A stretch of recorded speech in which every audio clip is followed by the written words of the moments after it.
आणि म्हणून सांगतो तर महापुरुष महिना उपाशी राहिलेले आहे, जप त्यांनी केलेले आहे, तर त्यांनी कम्प्लीट समर्पण केलेलं आहे कशाबद्दल, आपल्या ध्येयाबद्दल, आणि मनाचा त्यांनी समझोता केलेला आहे. आणि त्याच्यामुळे मनामध्ये त्या गरजा निर्माण झाल्या नाही, आणि कधी निर्माण झाल्या असं समजा तरी त्याची बोलू नका बसा, नाही तर बाहेर. तर त्याची जे आहे गोष्टी, हा काही म्हणजे साधा विषय नाही आहे ना. एक लिंक तुटली तरी त्यांची तुटून जाईल तुमची. तर ह्या ज्या गोष्टी आहेत, ह्या गोष्टी आपल्याला जशा लक्षात येतात तसं आपण त्याचं इन्व्हेस्टिगेशन करतो. मग मला सांगा, जेव्हा तुमचा उपवास असते आणि तेव्हा तुमच्या समोर खूप चांगलं, खूप बढिया सजवलेलं ताट कोणी आणलं, काय केलं ना, तरी तो विचलित होत नाही, कारण तो त्याच्या उपवासाबद्दल काय आहे, प्रामाणिक आहे. आता आम्ही आमच्याबद्दल प्रामाणिक नाही म्हणून मन सांगते खातो, पण आम्ही आमच्याबद्दल प्रामाणिक झालो आणि आम्ही मानसिकता बनवली, नाही आहे गरज आपल्याला, तर नाही यायला नाही काही गरज नाही. आणि समजा मनात मला तर म्हटलंच त्याला भूक लागली खाली, तर ते भूक आपल्याला म्हणजे त्याचा शोधता आला पाहिजे, हे खरंच भूक आहे का, मनाची आहे की शरीराची आहे, मी खाल्लं पाहिजे किंवा नाही खाल्लं पाहिजे. 4 वेळा मनामध्ये वृत्ती आली का काहीतरी खायचं आहे, आणि मी जर नाही खाल्लं तर 5 वेळा ती उठणार, ती तीव्र होते, पुन्हा तीव्र होते, अति तीव्र होते, आणि त्याच्यानंतर मग कायमची नष्ट होते. पण ती अति तीव्रतेला जातपर्यंत तिला सांभाळणं, तिला मर्यादेमध्ये ठेवणं आणि तिच्या प्रवाहामध्ये न जाणं हे काय फार कठीण आहे, आणि त्यालाच काय म्हणलेलं आहे, साधना म्हणलेलं आहे, जप. तर ह्या ज्या मनाच्या प्रवृत्ती आहेत हे आम्हाला समजते.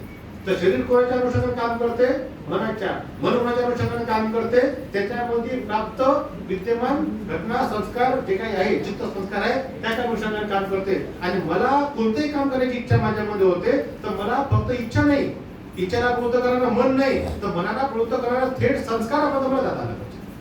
कोणता संस्कार आहे, ठीक आहे, इच्छा निर्माण झाली ते दिसून राहिली, तिला पाहता आलं पाहिजे. इच्छा कोणामुळे निर्माण झाली, मनामुळे, ते मन पाहता आलं पाहिजे. मनात इच्छा कशामुळे निर्माण झालेली आहे, त्या संस्काराला जर मला जर आयडेंटिफाय करता आलं, त्याला जर डिटेक्ट करता आलं मला, ठीक आहे, तर मग पुढलं काम काय होते,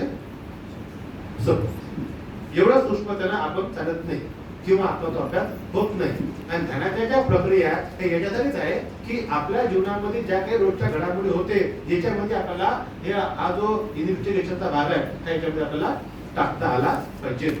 आणि मग हे सर्व जेव्हा समजते आपल्याला की आम्ही इच्छेला पाहू शकतो, इच्छा ज्याच्यामध्ये मनाला पाहू शकतो, मन ज्या संस्कारामुळे काम त्या संस्काराला पाहू शकतो, याचा अर्थ असा होते इच्छा, वासना, मन आणि मनाला ऍक्टिव्हेट करणारे संस्कार, या सगळ्यापेक्षा मी काय आहो,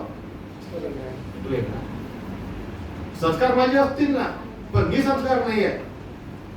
मन माझं असेल पण मी मन नाही आहे.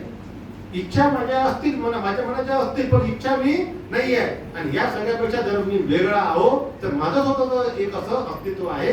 आणि यांच्या प्रभावामध्ये राहणे किंवा न राहणे, करणे किंवा न करणे हे कोणाच्या हातात आहे, माझ्या हातामध्ये आहे. ठीक आहे. तर पहिल्या टप्प्यामध्ये आपण पाहिलं की शरीर मी नाही आहे. दुसऱ्या टप्प्यात पाहिलं की ह्या ज्या सगळ्या इच्छा कल्पना तयार होतात, ज्या मनातून तयार होतात, हे मन ज्या संस्कारातून तयार होते, या सगळ्यांचा काय आहे, मी द्रष्टा हो.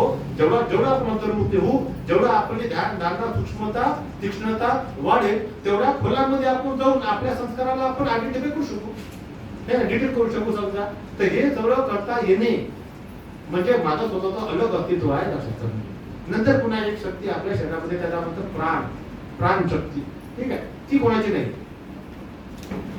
प्राण नावाची शक्ती आहे, म्हणजे आत्मशक्ती जी आहे आपल्या शरीरामध्ये, या विश्वब्रह्मांडातली शक्ती जी विद्यमान आहे, ती शक्ती जेव्हा काम करते ती प्राण रूपात काम करते. हा प्राण प्रत्येक नासिकामध्ये, कोशिकामध्ये, सेल्स मध्ये, इव्हन या आपल्या वनस्पतीमध्ये सुद्धा प्राण आहे की नाही.